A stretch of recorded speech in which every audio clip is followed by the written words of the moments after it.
একটা কাদামাখা মাঠে একটা ছোট্ট বীজ বিশ্রাম নিচ্ছে, সূর্যের সোনালী আভায় স্নান করে। অসীম বিস্তারে সম্ভাবনার এক প্রতীক হয়ে। বীজের চারপাশে দুনিয়া যেন এক শান্ত, স্থির নিস্তব্ধতা, একটা অন্ধকার, উর্বর দোলনা যা জীবনের প্রতিশ্রুতিকে আপন করে নেয়। একটা অটুট ভাবনা বীজের অন্তঃস্থল থেকে প্রতিধ্বনিত হয়, যা তার ভাগ্যের ঘোষণা করে। আমি বার্ব, সে ফিস ফিস করে বলে, বাধা ভেঙে আকাশ ছোঁয়ার এক নীরব শপথ। রোদ তীব্র হয়, এক স্নেহময় আলিঙ্গন বীজের উচ্চাকাঙ্ক্ষাকে মুক্তি পেতে আর বেড়ে উঠতে উৎসাহ যোগায়। কয়েকদিন পরে বৃষ্টির ফোঁটা মাটিকে চুমু খায়, রোদ মেঘের ফাঁক গলে এসে পৃথিবীকে জাগিয়ে তোলে।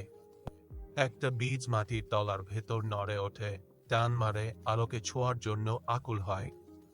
ধীরে ধীরে একটা ছোট্ট চারা মাটি থেকে মাথা তোলে,